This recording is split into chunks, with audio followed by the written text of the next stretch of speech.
إن الحمد لله نحمده ونستعينه ونستغفره ونعوذ بالله من شرور أنفسنا ومن سيئات أعمالنا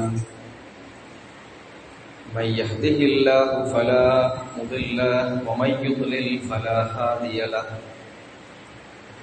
وأشهد أن لا إله إلا الله وحده لا شريك له تعالى عن النظير والمثيل والشبيه وأشهد أن محمدا عبده ورسوله أرسله بالهدى بشيرا ونذيرا بين يدي الساعة اللهم صل على محمد وعلى أزواجه وذريته كما صليت على آل إبراهيم وبارك على محمد وعلى أزواجه وذريته كما باركت على آل إبراهيم إنك حميد مجيد أما بعد فإن أصدق الحديث كتاب الله وخير الهدي هدي محمد صلى الله عليه وسلم وشر الأمور محدثاتها وكل محدثة بدعة وكل بدعة ضلالة عباد الله أوصيكم وإياي أولا بتقوى الله يا أيها الذين آمنوا اتقوا الله حق تقاته ولا تموتن إلا وأنتم مسلمون ആദരണീയരായ സത്യവിശ്വാസികളെ, സത്യവിശ്വാസിനികളെ, ലോകത്തിന്റെ സ്രഷ്ടാവും പരിപാലകനുമായ അള്ളാഹുവിന്റെ വിധിവിലക്കുകൾ യഥാവിധി പാലിച്ച് തഖ്വയിൽ അധിഷ്ഠിതമായ ജീവിതം കാഴ്ചവെക്കണമെന്ന് എന്നോടും നിങ്ങളോടും വസിയത്ത് ചെയ്യുകയാണ്. അല്ലാഹു സുബ്ഹാനഹു വ തആല മുത്തഖികളിലും മുഖ്ലിസുകളിലും ഉൾപ്പെടുത്തി നമ്മെ അനുഗ്രഹിക്കുമാറാകട്ടെ. നമ്മുടെ ജീവിതത്തിൽ അറിഞ്ഞും അറിയാതെയും സംഭവിച്ചു പോയ സകല പാപങ്ങളും നാഥൻ നമുക്ക് പുറത്തു തരികയും ശേഷിക്കുന്ന ജീവിതം അല്ലാഹുവിന്റെ തൃപ്തിയിൽ കഴിഞ്ഞുകൂടാനുള്ള മഹാഭാഗ്യം നമുക്ക് നൽകി അനുഗ്രഹിക്കുകയും ചെയ്യുമാറാകട്ടെ. വിശുദ്ധ റമളാനിന്റെ ഇരവകലുകൾ സുഹൃതങ്ങൾ കൊണ്ട് നിറക്കാൻ അല്ലാഹു നമുക്ക് ഈ മാസത്തിൽ പ്രത്യേകം അതിനു വേണ്ടി നമ്മളോട് അവൻ കരുണ ചെയ്യുമാറാകട്ടെ. സഹോദരങ്ങളെ, സത്യവിശ്വാസികൾ, പരിശുദ്ധമായ റമളാൻ മാസത്തിലാണ് നമ്മളുള്ളത്. റമളാനിന് പറയാൻ ഒട്ടേറെ കഥകളുണ്ട്. അതിൽ പോരാട്ടങ്ങളുടെയും യുദ്ധവിജയങ്ങളുടെയും കഥകളുണ്ട്. ബദറും ഫത്ഹ് മക്കയും മാത്രമല്ല, യർമൂക്ക് യുദ്ധാനന്തരം മുസ്ലിങ്ങൾ ഖുദ്സ് കീഴടക്കിയതും ഒരു റമളാനിലായിരുന്നു. AD 638 കൃത്യമായി പറഞ്ഞാൽ ഹിജ്റ 15ാമത്തെ വർഷം റമളാൻ 13 അന്ന് ഖുദ്സിലെ ബിഷപ്പായിരുന്ന സോഫ്രോണിയോസിന്റെ കയ്യിൽ നിന്ന് ഖുദ്സിന്റെ താക്കോല് സ്വീകരിക്കാനെത്തിയത് രണ്ടാമത്തെ ഖലീഫയായ ഉമർ ഇബ്നുൽ ഖത്താബ് റളിയല്ലാഹു തആല അൻഹു. ആ സമയത്ത് അന്ന് ഈലിയ എന്ന് അറിയപ്പെട്ടിരുന്ന ഖുദ്സ് പ്രദേശം മുസ്ലിങ്ങൾ ആ നാട് കീഴടക്കിയതിനു ശേഷമാണ് ആ നാടിന്റെ പേര് ഖുദ്സ് എന്ന് മാറ്റുന്നത്. ഈലിയയിലെ ജനങ്ങൾക്ക് ഉമർ റളിയല്ലാഹു തആല അൻഹു എഴുതി കൊടുത്തൊരു കരാറുണ്ട്. ചരിത്രത്തിൽ പ്രസിദ്ധമാണ് ആ കരാർ. അറബിയിൽ അൽ അഹ്ദുൽ ഉമറിയ്യ എന്നും ഇംഗ്ലീഷില് ഉമർസ് അഷുറൻസ് എന്നും അറിയപ്പെടുന്ന ചരിത്രത്തിൽ പ്രസിദ്ധമായ കരാർ. കരാറിൽ എന്താണുള്ളതെന്ന് ചോദിച്ചാൽ, അവിടെ അതുവരെ താമസിച്ചിരുന്ന ക്രിസ്ത്യാനികളായ ആളുകൾക്ക് അവരുടെ ജീവനും സ്വത്തിനും ചർച്ചുകൾക്കും എന്ന് മാത്രമല്ല അവരുടെ കുരിശുകൾക്കും ആരാധനകൾക്കും വരെ സമ്പൂർണ്ണ സംരക്ഷണം വാഗ്ദാനം ചെയ്തുകൊണ്ടുള്ളൊരു കരാറായിരുന്നു ഉമർ റളിയല്ലാഹു തആല അൻഹു എഴുതി കൊടുത്തു. കരാറിൽ കുറെ വ്യവസ്ഥകളുണ്ടായിരുന്നു. അതിലൊരു വ്യവസ്ഥ, ഒരു കാരണവശാലും ജൂതന്മാരെ അവരുടെ കൂടെ അവിടെ പാർപ്പിക്കാൻ സമ്മതിക്കില്ല എന്നുള്ളതായിരുന്നു. ക്രിസ്ത്യാനികൾക്ക് അവിടെ പാർക്കാം, പക്ഷെ ജൂതൻ അവിടെ പാർക്കാൻ പാടില്ല. അതേപോലെ തന്നെ ആ നാട്ടിൽ താമസിച്ചുകൊണ്ടിരുന്ന റോമാക്കാരെയും കള്ളന്മാരെയും ഇവിടെ നിന്ന് പുറത്താക്കണം. കരാർ പ്രതി എഴുതി ചേർക്കുക. എന്തുകൊണ്ടാണ് ഈ റോമക്കാരെ അവിടെ നിന്ന് പുറത്താക്കാൻ വേണ്ടി പറഞ്ഞ കാരണം? നൂറ്റാണ്ടുകളായി ഏലിയായിലെ അല്ലെങ്കിൽ ഖുദ്സിലെ ജനങ്ങൾ പേർഷ്യൻ ബൈസാൻഡിയൻ സാമ്രാജ്യങ്ങളുടെ ക്രൂരമായ അടിച്ചമർത്തൽ സഹിച്ച് കഴിഞ്ഞുകൂടുകയായിരുന്നു. ഖുദ്സിലുണ്ടായിരുന്ന ക്രിസ്ത്യാനികൾ അന്നത്തെ സിറിയൻ ഓർത്തഡോക്സ് ക്രിസ്ത്യാനികളായിരുന്നു. റോമിന്റെ കിരാതമായ നടപടികളിൽ ക്രിസ്ത്യാനികൾക്കിടയിൽ അവർ തമ്മിലുള്ള കുടിപ്പകകൾ വളരെ ശക്തമായിരുന്നു. ഖുദ്സിലുണ്ടായിരുന്ന സിറിയൻ ഓർത്തഡോക്സ് ക്രിസ്ത്യാനികൾക്ക് അതുകൊണ്ട് തന്നെ റോമിന്റെ നേതൃത്വത്തിൽ നിന്നും റോമൻ കത്തോലിക്കരുടെ ഭാഗത്തു നിന്നും അനുഭവിക്കേണ്ടി വന്ന തീക്ഷ്ണമായ യാതനകളായിരുന്നു. യഥാർത്ഥത്തിൽ അവരെ ആ കഷ്ടപ്പാടിൽ നിന്നും മോചിപ്പിച്ചത് മുസ്ലിങ്ങളാണ്. നമ്മളൊക്കെ ഉമർ റളിയല്ലാഹു തആലയുടെ പേര് പറയുമ്പോഴത്തേക്ക് ഉമർ അൽ ഫാറൂഖ് എന്നാ പറയാ. ഫാറൂഖ് എന്ന പേര് റസൂലുള്ളാഹി സ്വല്ലല്ലാഹു അലൈഹി വസല്ലം ഇട്ടുകൊടുത്ത പേരായിട്ടാണ് പലരും അറിഞ്ഞു വെച്ചിട്ടുണ്ടാവുക. ചരിത്രം പരിശോധിച്ചു കഴിഞ്ഞാൽ ഉമർ റളിയല്ലാഹു തആല അൽ ഫാറൂഖ് എന്ന പേര് കൊടുത്തത് ഈ ഖുദ്സിലുള്ള സിറിയൻ ഓർത്തഡോക്സ് ക്രിസ്ത്യാനികളാണ്. ആ പേരെങ്ങനെ കിട്ടിയെന്ന് ചോദിച്ചാൽ, മുസ്ലിമീങ്ങൾ ആ നാട് കീഴടക്കി അവിടെ വിജയം വരിച്ചു. ഇസ്ലാമിന്റെ സന്ദേശവാഹകർ ഈ പുണ്യഭൂമി കീഴടക്കിയതിനെ തുടർന്നാണ് ആ നാട്ടിൽ അതുവരെയും റോമൻ ആധിപത്യത്തിൽ കഷ്ടപ്പെട്ട് സഹിച്ചു കഴിഞ്ഞുകൂടിയിരുന്ന സിറിയൻ ഓർത്തഡോക്സ് ക്രിസ്ത്യാനികളുടെ കണ്ണീരും വ്യവതും അവസാനിച്ചത്. അതിനുള്ള നന്ദിയായിട്ടാണ് അവർ ഉമറിന് ഫാറൂഖ് എന്ന പേര് നൽകിയത്. ഫാറൂഖ് എന്ന പേര് അങ്ങനെ കൊടുക്കാനുള്ള കാരണം അതാണ്. അപ്പൊ എവിടെ നിന്നാണ് ഈ ഫാറൂഖ് എന്ന പേര് വന്നതെന്ന് ചോദിച്ചു കഴിഞ്ഞാൽ, യേശു ക്രിസ്തുവിനെ ഇവർ വിശേഷിപ്പിക്കാറുള്ളത് രക്ഷകൻ, വിമോചകൻ എന്നൊക്കെയാണല്ലോ. രക്ഷകൻ, വിമോചകൻ എന്നൊക്കെ അർത്ഥം വരുന്ന ഒരു സുറിയാനി പദമാണ് ഫറോഖ്. അപ്പൊ ആ പേരാണ് ഉമർ റളിയല്ലാഹു തആല അൻഹുവിന് അവരിട്ട് കൊടുത്ത് ഖലീഫയെ ബഹുമാനിച്ചത്. ഞാനിത് വെറുതെ പറയുന്നതല്ല. 2011 മരണപ്പെട്ട പ്രമുഖനായ സിറിയൻ ഓർത്തഡോക്സ് ഉപപാത്രിയാർക്കീസ് ആയിരുന്ന മെത്രാൻ മാർ സുവേറിയോസ് ഇസ്ഹാഖ് സാഖായുടെ കനീസത്തി അസുറിയാനിയ അദ്ദേഹം എഴുതിയ പുസ്തകമാണ്. അറബി ഭാഷയിൽ അദ്ദേഹം രചിച്ച പുസ്തകമാണ് കനീസത്തി അസുറിയാനിയ. എന്റെ സുറിയാനി സഭ എന്നാണ് ഇതിന്റെ മലയാളീകരണം. ഈ പുസ്തകത്തിൽ ഈ സംഭവം ഇദ്ദേഹം വിവരിക്കുന്നുണ്ട്.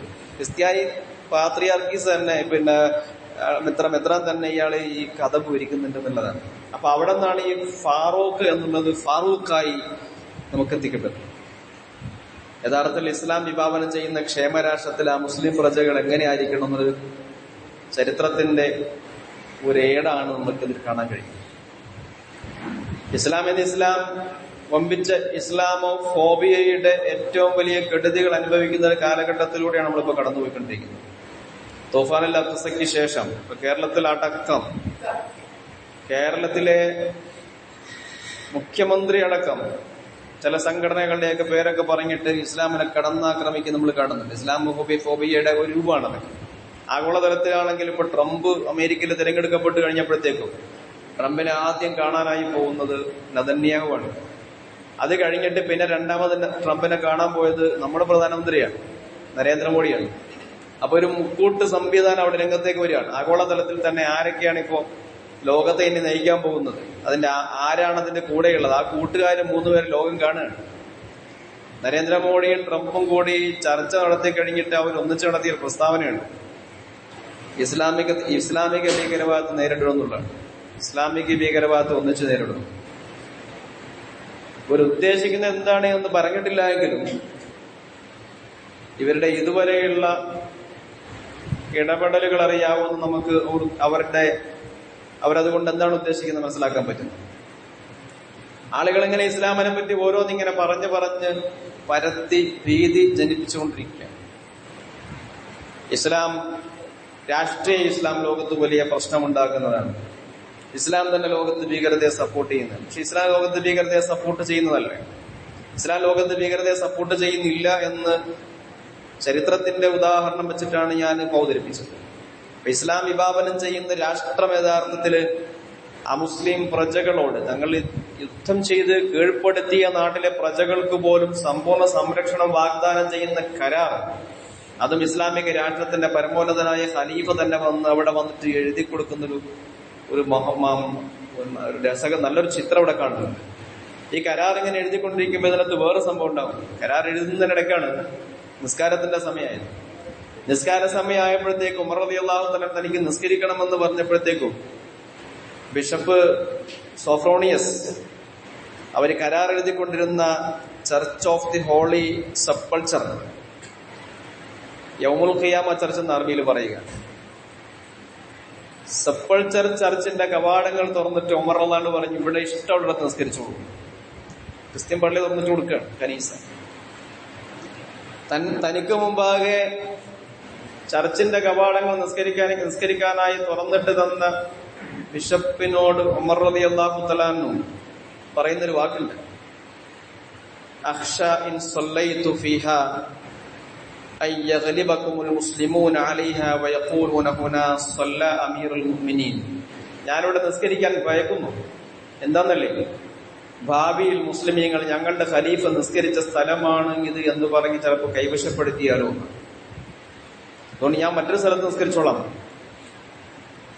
ഭാവിയിലും ഈ സ്ഥലം, ഇവിടം വർഗീയ ചേരിതിരിവുകളില്ലാതെ നിലനിൽക്കണമെന്ന ഖലീഫയുടെ കരുതലാണ് ആ വാക്കിൽ കാണുന്നത്. ഉമറിന് വേണമെങ്കിൽ നിസ്കരിക്കാൻ ആരും തടയാനില്ല. പക്ഷെ പിന്നീട് വരുന്ന മുസ്ലിങ്ങൾ ആരെങ്കിലും ഞങ്ങളുടെ ഖലീഫ നിസ്കരിച്ച സ്ഥലമാണ് എന്ന് പറഞ്ഞിട്ട് ചർച്ചിന് മേലെ അവകാശവാദം ഉന്നയിക്കാൻ ഇടയുണ്ടെന്ന് പറഞ്ഞിട്ട് ഉമർ റളിയല്ലാഹു ചർച്ചിന് പുറത്തുപോയി നിസ്കരിച്ചു എന്നാണ്. പിന്നെ നമ്മൾ കാണുന്നുണ്ട് ഉമർ റളിയല്ലാഹു തആല നിസ്കരിച്ച സ്ഥലത്ത് പിന്നെ അവിടെ വേറെ പള്ളി ഉണ്ടാക്കിയിട്ടുണ്ട്. ആ പള്ളിന്റെ പേര് മസ്ജിദു ഉമർ ഇബ്നുൽ ഖത്താബ് എന്നാണ്. അപ്പൊ ഉമർ റളിയല്ലാഹു തആല അൻഹുവിനെ പോലുള്ള മഹാന്മാരായ സഹാബികളുടെ ഇതര മതസ്ഥരോടുള്ള സമീപനങ്ങൾ, റമദാൻ നൽകുന്ന പാഠങ്ങളിൽ ഇങ്ങനെയും ചില പാഠങ്ങളുണ്ട്. ഞാൻ റമദാനിന്റെ പോരാട്ടത്തിന്റെ കഥയും പറഞ്ഞിട്ടാ തുടങ്ങി. ആ പോരാട്ടത്തിന്റെ ഇടക്ക് ഇതര മതസ്ഥരോടുള്ള സഹകരണത്തിന്റെ, സഹാനുഭൂതിയുടെ, അതിനൊക്കെ അപ്പുറത്ത് ഈ നാട് സമാധാനത്തോടെ നിലകൊള്ളണമെന്നതിന്റെ മഹത്തായ പാഠങ്ങളും കൂടി റമദാൻ പകർന്നു. അല്ലെങ്കിൽ തന്നെ ഇസ്ലാമിന്റെ യുദ്ധം മതപരിവർത്തനത്തിനും അല്ലെങ്കിൽ സാമ്രാജ്യ വിസ്തീർണം കൂട്ടുന്നതിന് വേണ്ടിയിട്ടുള്ളതൊന്നുമല്ലല്ലോ. അങ്ങനെ അള്ളാഹിനെ ഉദ്ദേശിക്കുന്നില്ലല്ലോ. പടച്ചതമ്പുരാനെ സംബന്ധിച്ചിടത്തോളം ആരെങ്കിലും ഈ മതത്തിലേക്ക് നിർബന്ധിച്ച് വരണമെന്ന് ആഗ്രഹമൊന്നും പടച്ചോനില്ല. വിശുദ്ധ ഖുർആനിലെ സൂറത്ത് യൂനുസിലെ 99-ാമത്തെ ആയത്തിൽ അള്ളാഹ് പറയുന്നുണ്ട്, വലൗ ശാ റബ്ബുക ലആമന മൻ ഫിൽ അർദി കുല്ലുഹും ജമീഅ. അള്ളാഹ്ക്ക് വേണമെങ്കിൽ, അള്ളാഹ് ഉദ്ദേശിച്ചു കഴിഞ്ഞാൽ ഈ ഭൂമിയിലുള്ള മുഴുവൻ മനുഷ്യന്മാരെയും വിശ്വാസികളാക്കാൻ അള്ളാഹ്ക്ക് വലിയ പാടൊന്നുമില്ല. അള്ളാഹ് കുൻ ഫയകൂൻ എന്നാണല്ലോ. അള്ളാഹ്ക്കൊരു കാര്യം ചെയ്യാനായിട്ട് ഒരു പ്രഖ്യാപനം നടത്തേണ്ട ആവശ്യം മാത്രമേ ഉള്ളൂ. അപ്പോഴത്തേക്ക് ആ കാര്യം സംഭവിച്ചിരിക്കും. അപ്പൊ ലോകത്തുള്ള മുഴുവൻ മനുഷ്യരും വിശ്വസിക്കണം എന്നുള്ളതാണ് പടച്ചവന്റെ താല്പര്യമെങ്കിൽ, അങ്ങനെ അള്ളാഹ് ഉദ്ദേശിക്കുകയാണെങ്കിൽ ലആമന മൻ ഫിൽ അർദി കുല്ലുഹും ജമീഅ, ഭൂമുഖത്തുള്ള മുഴുവൻ ആൾക്കാരും വിശ്വസിക്കും. അതുകൊണ്ട് അഫഅൻത തുക്രിഹുൻ നാസ ഹത്താ യകൂനു മുഅ്മിനീൻ. അതുകൊണ്ട് നബിയെ, ആളുകള് അവർ വിശ്വാസികളാകാൻ വേണ്ടിയിട്ട് അങ്ങ് അവരെ നിർബന്ധിക്കേണ്ട ആവശ്യമൊന്നുമില്ല. റസൂലുള്ളാഹി സ്വല്ലല്ലാഹു അലൈഹി വസല്ലം ആരെങ്കിലും നിർബന്ധിത മതപരിവർത്തനത്തിന് വിധേയമാക്കിയത് കൊണ്ട് അള്ളാഹു അവതരിപ്പിച്ച ആയതൊന്നും അല്ലേ. മറിച്ച് പൊതുസമൂഹത്തോട് അള്ളാഹ് ഇങ്ങനെ സംസാരിക്കുകയാണ്. നമ്മളാരും ആരെയും നിർബന്ധിച്ച മതത്തിലേക്ക് കൊണ്ടുവരേണ്ട ആവശ്യമൊന്നുമില്ല. യുദ്ധങ്ങളും പടയോട്ടങ്ങളും ഒക്കെ നടത്തിയിട്ട് ഇപ്പൊ ഇന്ത്യ രാജ്യത്തെ കുറിച്ച് അടക്കം പറയുന്ന ചില അപവാദങ്ങളുണ്ടല്ലോ. ഇന്ത്യ ഭരിച്ചിരുന്ന രാജാക്കന്മാർ പല ആൾ, ടിപ്പു സുൽത്താനെ കുറിച്ചിട്ടും ഔറംഗസീബിനെ കുറിച്ചിട്ട് ഇപ്പൊ അടുത്തിടക്ക് മഹാരാഷ്ട്ര നിയമസഭയിൽ നമ്മൾ കണ്ട് അല്ലെ. അവിടെ പിന്നെ ഏതോ MLA ഔറംഗസീബിനെ പുകഴ്ത്തി സംസാരിച്ചു എന്നതിന്റെ പേരിൽ സസ്പെൻഷനാണ് കിട്ടിയത്. അപ്പൊ ഇന്ത്യ രാജ്യത്തിന്റെ ഏറ്റവും വലിയ ഇസ്ലാമോഫോബിയയുടെ തിമിരം ബാധിച്ച നാടായിട്ട് നമ്മുടെ നാട് മാറിക്കൊണ്ടിരിക്കുകയാണ്. ലോകം തന്നെ അങ്ങനെയാകുമ്പോ അതിനൊപ്പിച്ച് അമേരിക്കൻ ആഗോള ശക്തികൾ ഏത് ചേരിയിലാണോ നിൽക്കുന്നത് ആ ചേരിയിൽ ഒന്നും കൂടി ഒന്നാം സ്ഥാനത്തെത്തുന്ന തരത്തില് നാടിന്റെ വളരെ അപകടകരമായ ഈ പോക്കൊക്കെ ഇങ്ങനെ പോകുമ്പോ നമ്മൾ യഥാർത്ഥ ചരിത്രം പഠിക്കുകയും ആളുകൾക്ക് യഥാർത്ഥ ചരിത്രത്തിന്റെ ചിത്രം വ്യക്തമാക്കി കൊടുക്കുകയാണ്. ഇസ്ലാം ഉദ്ദേശിക്കുന്ന യുദ്ധം എന്നുള്ളത് ഒരിക്കലും സാമ്രാജ്യ വിസ്തൃതി കൂട്ടുന്നതിന് വേണ്ടിയുള്ള യുദ്ധമല്ല. ആളുകളെ ഇസ്ലാമിലേക്ക് നിർബന്ധിച്ച് കൂട്ടുന്നതിന് വേണ്ടിയിട്ടുള്ള യുദ്ധമല്ല. ഇസ്ലാമിന്റെ യുദ്ധം സമാധാനത്തിന് വേണ്ടിയുള്ള യുദ്ധമാണ്.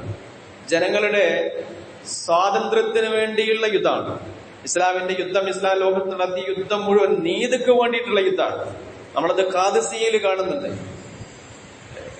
യർമൂക്ക് യുദ്ധത്തിന് മുമ്പ് ലോകത്ത് നടന്ന പേർഷ്യക്കെതിരെ നടന്ന പ്രസിദ്ധമായ ഖാദിസിയ യുദ്ധം. ഖാദിസിയ യുദ്ധത്തിന്റെ സമയത്ത് അന്നത്തെ പേർഷ്യയുടെ പടനായകനായ റുസ്തമിന്റെ കൊട്ടാരത്തിൽ ചെന്നിട്ട് ഒരു പാവം ദരിദ്രനായ സഹാബി ഇബ്നു ആമിർ റളിയല്ലാഹു തആല റുസ്തമിന്റെ മുമ്പിൽ ചെന്നിട്ട് പ്രഖ്യാപിക്കുക, നിങ്ങൾ എന്തിനാണ് ഇങ്ങോട്ട് വന്നതെന്ന് ചോദിക്കുമ്പോൾ, ഞങ്ങളുടെ നാട്ടിലേക്ക് പടയെടുത്ത് നിങ്ങൾ എന്തിനു വന്നതാണ്?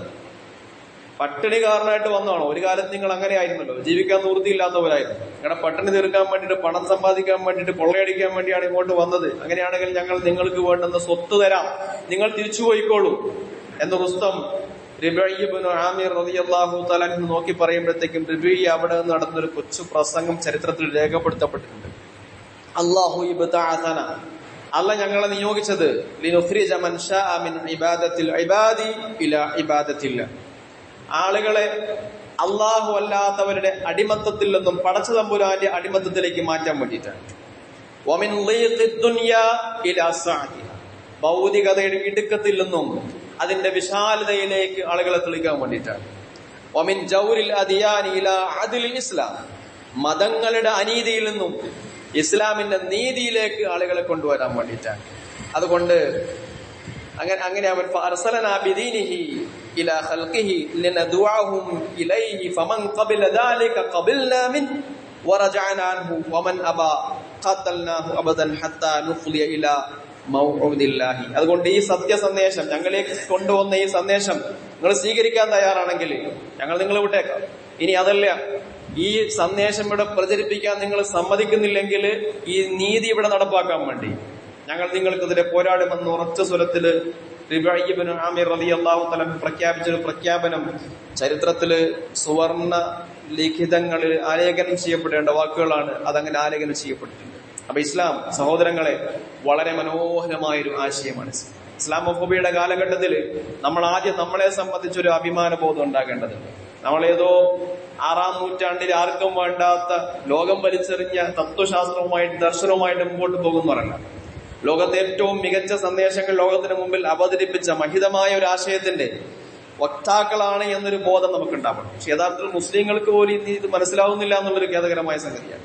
അതുകൊണ്ട് തന്നെ പ്രതീക്ഷയ്ക്ക് പകരം ഭയത്തോടെയാണ് ഇസ്ലാമിന്റെ പല സന്ദേശങ്ങളെയും ചരിത്രത്തിന്റെ പല പരാമർശങ്ങളെയും വിശുദ്ധ ഖുർആനിന്റെ ആയത്തുകളെയും ഹദീസുകളെയും ഒക്കെ മുസ്ലിങ്ങൾ തന്നെ കാണുന്നു. ഗസ വിജയത്തിലേക്ക് മുന്നേറിയ സമയത്ത് ലോകം അവസാനിക്കാൻ പോകുന്നു എന്ന പ്രവചനങ്ങളുമായിട്ടാണ് മുസ്ലിം പ്രഭാഷകർ എത്തിയത്. നിങ്ങൾ ആലോചിച്ച് നോക്കി, ഒരു സംഘം ജയിച്ചുകൊണ്ടിരിക്കുകയാണ്. ആ സംഘത്തിന് എല്ലാ തരത്തിലുള്ള പ്രാർത്ഥന കൊണ്ടും മനസ്സുകൊണ്ടുമൊക്കെയുള്ള പിന്തുണ ആളുകൾ ആഗ്രഹിച്ചുകൊണ്ടിരിക്കുന്ന സമയത്ത് മുസ്ലിം സമൂഹത്തിലെ തന്നെ ചില പ്രഭാഷകരുടെ പ്രഭാഷണങ്ങളൊക്കെ യൂട്യൂബിൽ നിങ്ങൾ കേട്ടിട്ടുണ്ടാവും. ലോകം ഇപ്പൊ അവസാനിക്കാൻ പോകുന്ന, കാരണം പുതുസ് കീഴടക്കിയപ്പോൾ ലോകം അവസാനിക്കലാണ്. മുസ്ലിം ഉമ്മത്തിന്റെ മനസ്സിൽ ഇത്തരത്തിലുള്ള പ്രഭാഷണങ്ങളൊക്കെ നിറച്ചത് ഭയമായിരുന്നു.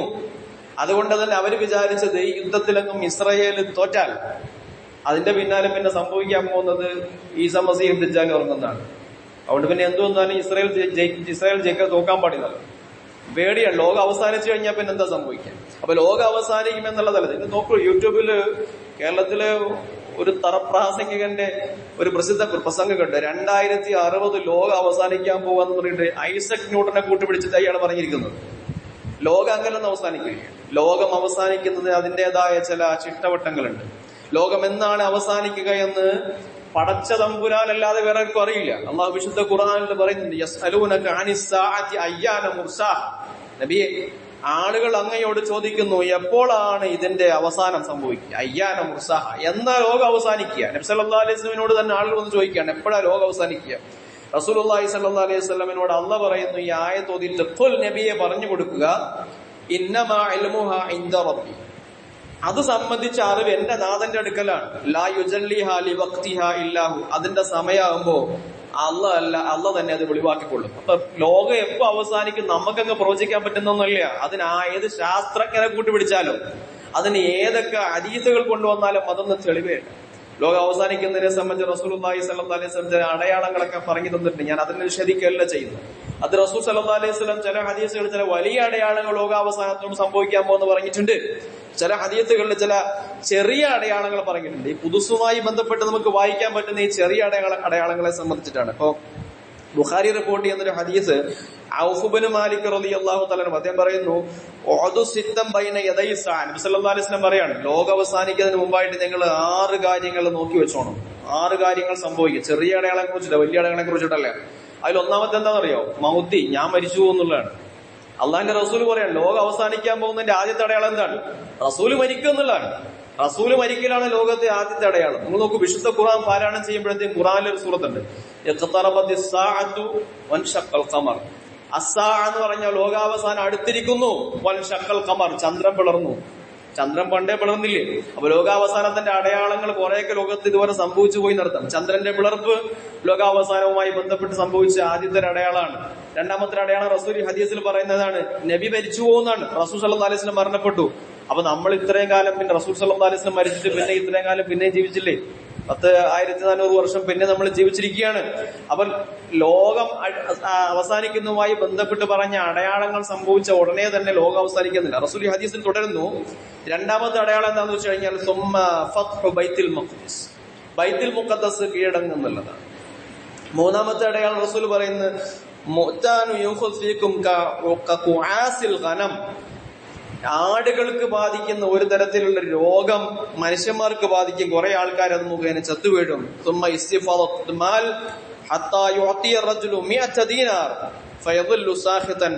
പിന്നെ സംഭവിക്കുന്ന ലോകത്ത് സമ്പത്ത് വർദ്ധിക്കും എന്നുള്ളതാണ്. സമ്പത്ത് വർദ്ധിച്ച് അവസാനം ഒരാൾക്ക് 100 റിയാൽ നിങ്ങൾ കൊടുത്തു എന്ന് വിചാരിക്കുക, അയാൾ അതിന്റെ പേര് ദേഷ്യപ്പെടും. നമ്മൾ യാചകർക്കൊക്കെ 1 രൂപ കൊടുത്തു കഴിഞ്ഞാൽ മുഖത്ത് വലിച്ചെറിയില്ലേ എന്ന് പറയുന്നത്, 100 റിയാൽ നിങ്ങൾ ആർക്കും സമ്മാനം കൊടുത്തു കഴിഞ്ഞാൽ ഇയാൾ ദേഷ്യത്തോടെ തിരിച്ചു വരുന്നതാണ്. നിന്റെ 100 റിയാലും കൊണ്ട് നീ പോ, അതിനേക്കാൾ കൂടുതൽ എനിക്ക് ഇതാ എന്ന് പറയുന്നതാണ്. പിന്നെ റസൂൽ പറയുന്നത്, സുമ്മ ഫിത്നത്തുൻ ലാ യബ്ഖാ ബൈത്തുൻ മിനൽ അറബി ഇല്ലാ ദഖലത്ഹു, പിന്നെ ലോകത്ത് വമ്പിച്ച ഫിത്ന പുറപ്പെടും. ആ ഫിത്ന, ആ കുഴപ്പം എല്ലാ അറബി നാട്ടിലെ വീടുകളിലും അത് കിടക്കും. സുമ്മ ഫുത്ന തകൂനു ബൈനകും വബൈന ബനിൽ അസ്ഫർ, പിന്നെ സംഭവിക്കാൻ പോകുന്നത് നിങ്ങളും റോമക്കാരും തമ്മിൽ ഒരു സന്ധി ഉണ്ടാക്കും. ഫയഗ്ദിറൂന, അവർ ആ സന്ധി ലംഘിക്കും.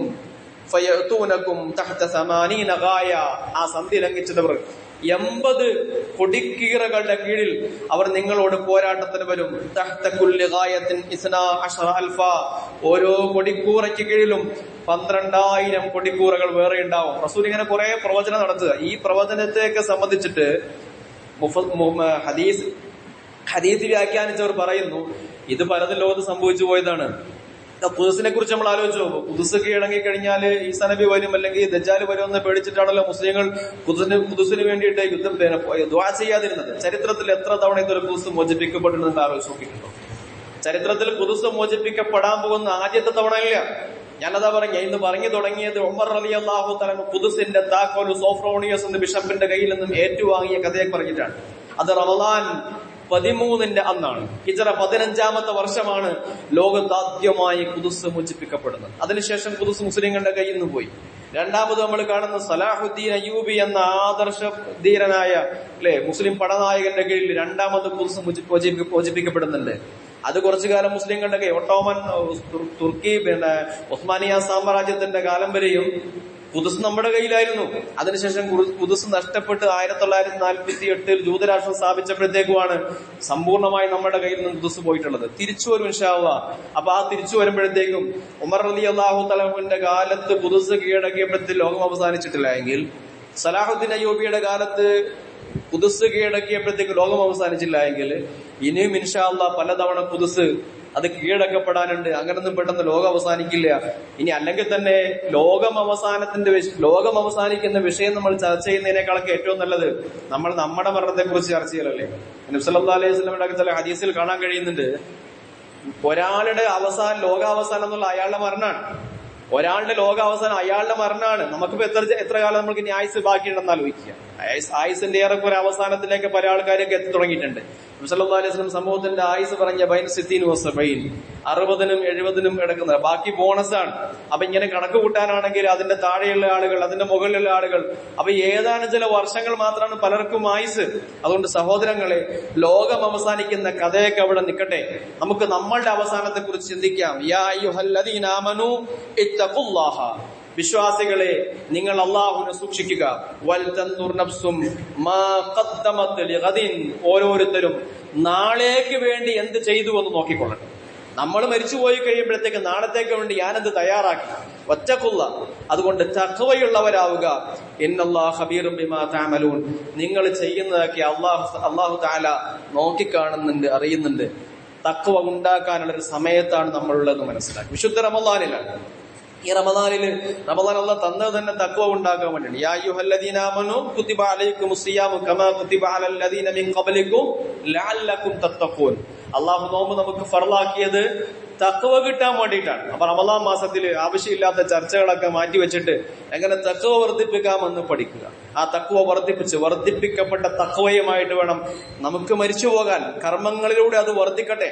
റമദാൻ മാസം ഇങ്ങനെ കർമ്മം ചെയ്യാനുള്ള മാസമാണല്ലോ.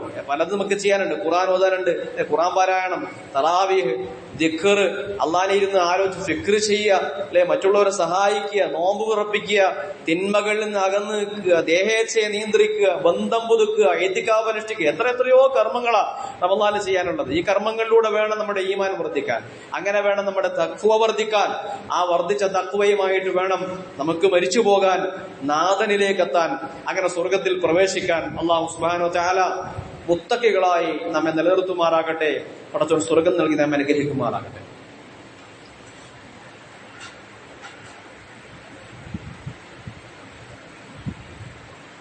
അൽഹംദുലില്ലാഹി റബ്ബിൽ ആലമീൻ വസല്ലല്ലാഹു വസല്ലം അലാ മുഹമ്മദിൻ വആലിഹി വസഹ്ബിഹി അജ്മഈൻ.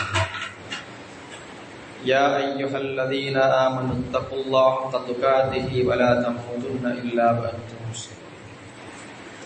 ആദരണീയരായ സത്യവിശ്വാസികളെ, സത്യവിശ്വാസിനികളെ, അള്ളാഹുവിനെ സൂക്ഷിച്ച് ജീവിക്കുക, തഖ്വ ഉള്ളവരാവുക, ഇഖ്ലാസോടുകൂടി സൽക്കർമ്മങ്ങൾ അനുഷ്ഠിക്കുക. അല്ലാഹു സുബ്ഹാനഹു വ തആല മുത്തഖികളിലും മുഖ്ലിസുകളിലും ഉൾപ്പെടുത്തി നമ്മളെ ഗ്രഹിക്കുമാറാണ്.